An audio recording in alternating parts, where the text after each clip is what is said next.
ईश्वर आणि ब्रह्म यातील फरक काय? शब्दाच्या सांगण्या वेगळ्या आणि प्रत्यक्ष ज्ञान म्हणून आहे ते वेगळे आहे.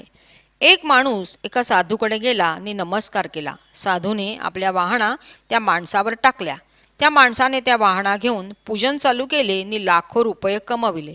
असे जगात लाखो चमत्कार आहेत, पण ज्ञान झाले असे नव्हे. प्रश्न: महाराज, आता तुम्ही बोलता ते आमच्या व्यक्तिभाषी की कशाशी? उत्तर: अवस्था धर्माप्रमाणे व्यक्तिभाषी बोलतो, तरी अव्यक्त, व्यक्तत्व आणि व्यक्तित्व हे तिन्ही जाणून बोलतो. व्यक्तत्व हे निराकार चैतन्य असून पुष्कळ आहे. देवाला भजा असे साधू संत सांगतात ते याच सर्वाठायी असलेल्या चैतन्याला. वास्तविक वस्तुस्थिती म्हणजे निर्वाण निर्गुण स्थिती. तुम्ही आम्ही एकमेकाला मानतो ते व्यक्तीपुरतेच. देह आपण नव्हे म्हटल्यावर फक्त व्यक्त चैतन्य उरते.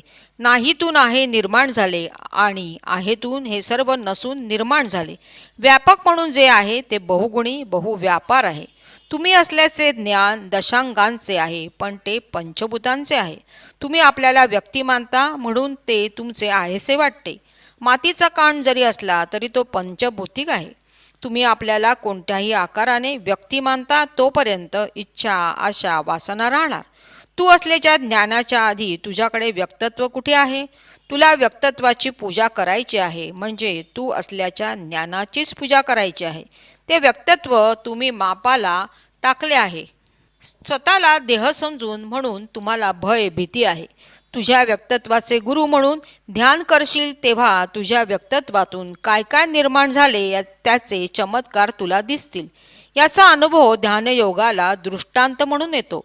व्यापक ज्ञानाचे ज्ञान झाल्यावर आपण आपणाला व्यक्तित्व मानत नाही. तुझे व्यक्तत्व जीव जगत ब्रह्म या अनुभवाचे बीज आहे. अशा ओळखीने ज्याने आपली ओळख संपविली त्याच्या नावे दगड जरी ठेवला तरी गुण येतो, कारण तो महापुरुष सगळ्यांमध्ये मिसळून गेला. आता ऐकता हे सगुण भक्तीने सगुण ब्रह्माचे स्वरूप. ज्याला आम्ही सगुण म्हणतो तो गुण कोणता, तर तू आहेस हे ज्ञान. सगुणाचा दुसरा अर्थ गुणासह तू आहेस ते आपण. आपण असल्याचा गुण विश्वरूप आहे हे ज्याने जाणले तो व्यापकत्वाला गेला. दुसरा मार्ग म्हणतो, भक्ता माझी शिरोमणी वृत्ती राहिली निर्गुणी.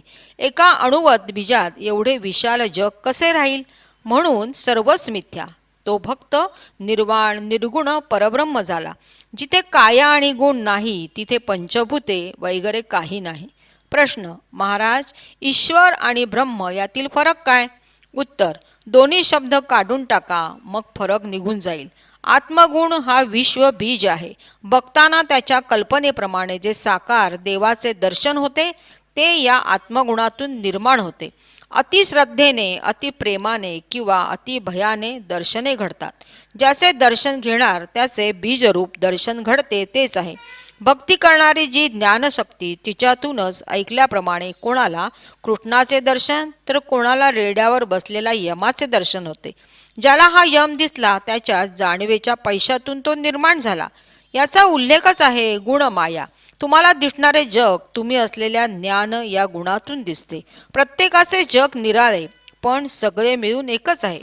पण देहाच्या ओळखीने हे कळणार नाही. ज्याला भय नाही असा माणूसच नाही. एखाद्या काळात भय नसेल, पण तो काळ बदलला की भय आहेत. विष का घेत नाही तर मरणाचे भय आहे. विष का घेतात तर जगायचे भय आहे. काया पदार्थ बधीर झाला की गुण अदृश्य होतो. गुणाला येणे जाणे नाही, प्राणाला येणे जाणे आहे. हे तुमचे प्रत्ययाचे ज्ञान झाले पाहिजे. त्यासाठी ध्यान केले पाहिजे. काय आणि गुणाचा योग केव्हा का आणि कसा झाला? तू आहेस असे प्रथम तुझ्या लक्षात आले तेव्हा तुझे किती वय होते? कोणीतरी या गोष्टीचा विचार करतोय काय? मग याच्या पलीकडे काय जाणार? ब्रह्माच्या चौकशीला जाता पण ही साधी गोष्ट ठाऊक नाही. हे कळेपर्यंत मुक्तता कशी मिळणार? जे तुला कळले असेल त्याचे वडील तू आहेस. याचे नाव अध्यात्म. ज्ञानाच्याही आधीचे गुण आणि काया याशिवाय काय आहे तुमच्याकडे? खास गरजेची माणसं पाहिजेत ज्ञानालाही. ही सगळी माणसे गरजेची नाहीत, फक्त टाइमपास करण्यासाठी येतात. प्रलयाची माहिती पुरविणारा बातमीदार राहिला होता कुठे? काळ जिथे निवांत झाला तिथे त्याची वस्ती आहे. किती जरी तुम्ही ज्ञानी झालात तरी ज्ञानातून कळलेले तुम्ही असे मानता. तुम्ही आहात असे दर्शविते ज्ञान. त्यालाच महत्त्व म्हटले आहे. माणसे वागतायत असे आरोपांवर माणसावर येत आहेत, पण माणूस पण कशातून निर्माण झाले आहे? पंचभूतातून. धान्याच्या स्वतःमध्ये खगोलामध्ये घडलेल्या सगळ्या गोष्टी मुरलेल्या आहेत. पदार्थाशिवाय सत्व नाही. सत्व जिथे आहे तिथे सत्व आणि प्राणही आहे. आपण असल्याचे ज्ञान म्हणून लक्षात ठेवा आणि लक्ष धरा. सत्वाला जो आकार आला असेल ती प्रत्येक प्राण्याची जात आहे. आम्हाला आम्ही वागतो असे वाटते, पण काया पदार्थ स्फुरण पाहून त्यातून ज्या म्हणी वाहतात त्याप्रमाणे वागणूक होते. अव्यक्तामध्ये गुण स्वाद नाही. व्यक्त सगुण व्यापक आहे.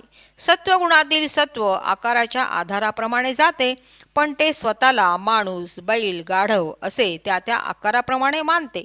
मरण हा परंपरा शब्द आहे. देहातील सत्वाला पुरवठा झाला नाही तर त्या सत्वातील स्वाद म्हणजे आपण असल्याची याद जाते. म्हणजे तो मेला काय? अन्न आहे तर प्राण आहे, आणि प्राण आहे तर गुण आहे. या गुणालाच प्रकृती पुरुष अशी नावे आलेली आहेत. वर खगोलात प्रकृती पुरुष अशरीरी कृती करतायत, ते खाली प्राणीमात्राला प्रारब्ध म्हणून भोगावे लागते आहे. प्रलय होतो तो फक्त पृथ्वीचा म्हणजे आकाराचा. परमार्थ केलात तर कोट्यावधी जन्म होऊनही अजन्मा जन्मलेलाच नाही हे तुम्हाला समजेल. अजन्मा, अविनाशी, दिसेना भासेना परी आहेच आहे, तोच आपण म्हणा.